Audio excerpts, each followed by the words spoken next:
Good morning. मैं SK Dubey. पिछले video में हम लोगों ने 12वीं क्लास के इतिहास के 15 क्वेश्चन सॉल्व किए हैं। अब हमारा 16वां क्वेश्चन है, सिंधु घाटी सभ्यता के लोग दाह संस्कार की किन विधियों से परिचित थे?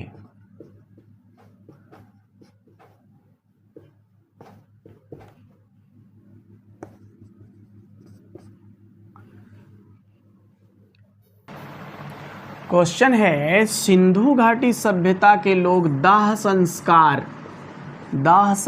की किन किन विधियों से परिचित थे, ऐसा क्वेश्चन पूछा जा रहा है। इसका अर्थ है अंतिम संस्कार से।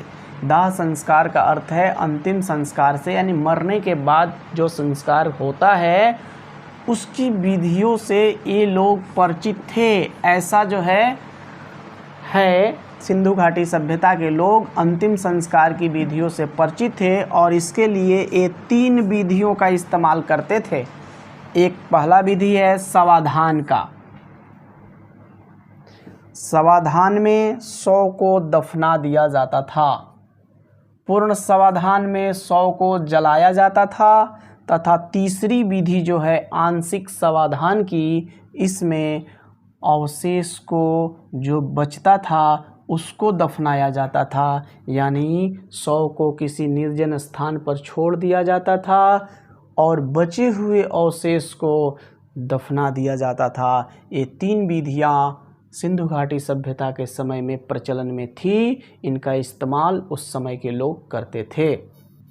17 नंबर क्वेश्चन है, हड़प्पा सभ्यता के आर्थिक जीवन का उल्लेख करें।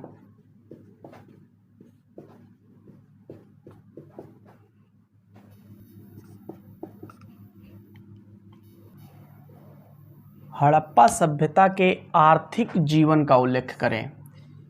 कहने का अर्थ है कि हड़प्पा वासी के जीविकोपार्जन के क्या स्रोत थे, इन्हीं स्रोतों का चर्चा करना है। हम लोग देख रहे हैं कि हड़प्पा सभ्यता के लोगों के जीविकोपार्जन का कोई एक स्रोत नहीं था।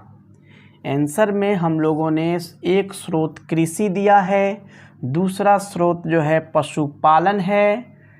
ये पशुओं को पालते थे, इनका व्यापार होता था और इनके पास जो है अपना उद्योग धंधा भी था।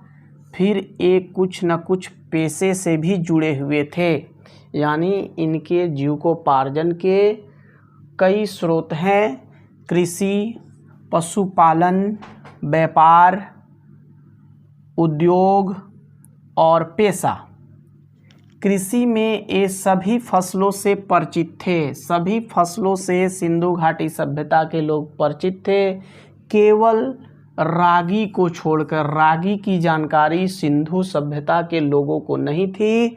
दूसरी बात कि ये सभी पशुओं को पालते थे, यानी कृषि के साथ साथ इनका पशुपालन का भी कार्य था। ये सभी पशुओं से परिचित थे। एक घोड़ा था, इससे ये अपरिचित थे। व्यापार इनका देश और विदेश दोनों में होता था।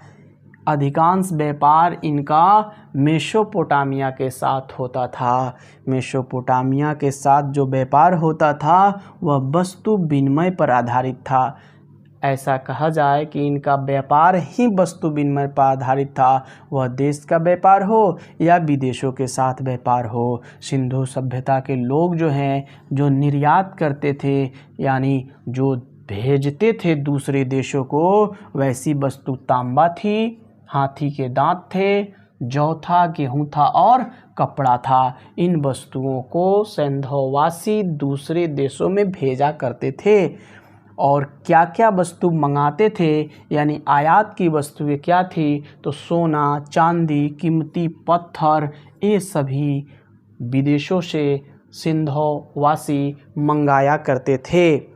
इनका प्रमुख उद्योग जो है मृद भांड उद्योग यानी मिट्टी के बर्तन बनाने का उद्योग, लुप्त मोम तकनीक यानी मोम के माध्यम से कुछ निर्माण कार्य करना, मूर्ति बनाना, धातु उद्योग, धातु में जैसे कि सोना, चांदी इत्यादि के कार्य करना, मूर्ति कला और शिल्प कला इनके प्रमुख उद्योग हुआ करते थे। पेशा के रूप में ये हजामत का कार्य करते थे। इनका प्रमुख जीविकोपार्जन के ये सभी स्रोत थे। अगला क्वेश्चन 18 नंबर, हड़प्पा सभ्यता के पतन के कारणों का उल्लेख करें।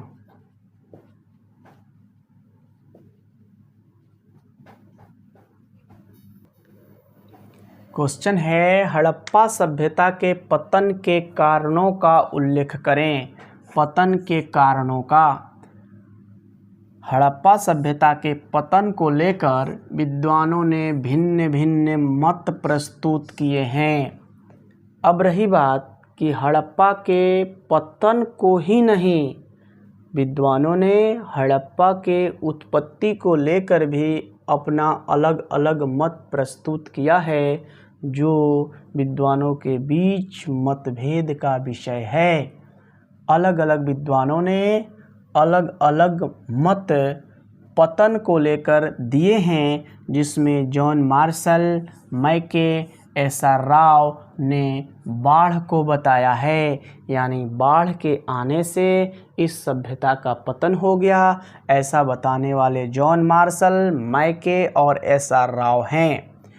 व्हीलर, गार्डन चाइल्ड, इन विद्वानों ने आर्यों के आक्रमण को हड़प्पा के पतन का कारण बताया है।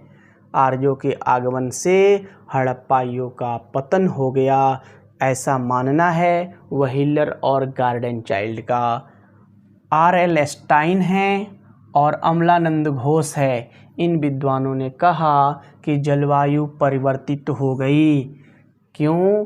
इसकी इस समय के लोग पक्की ईंट के घरों में रहते थे। ईंटों की अधिक इस्तेमाल से जलवायु पर असर पड़ा, पेड़ अधिक मात्रा में काटे जाने लगे, जिस कारण से जलवायु परिवर्तित हुई और हड़प्पा सभ्यता का पतन हो गया। माधव स्वरूप वत्स का मानना है कि नदियों ने अपना मार्ग परिवर्तित कर दिया, जिस कारण से इस सभ्यता का पतन हो गया। नदियों के किनारे ये सभ्यताएं विकसित हुई थी और नदियों के मार्ग परिवर्तन होने से इस सभ्यता का पतन हो गया। U.R. कैनेडी एक विद्वान हैं, जिन्होंने माना है कि मलेरिया जैसी महामारी से इस सभ्यता का पतन हो गया। अंत में हम इस निष्कर्ष पर पहुँचते हैं कि अलग अलग विद्वानों ने अलग अलग कारण बताए हैं। सभी विद्वान एक मत नहीं है, जिस कारण से ऐसा लगता है कि सभी कारण एक ही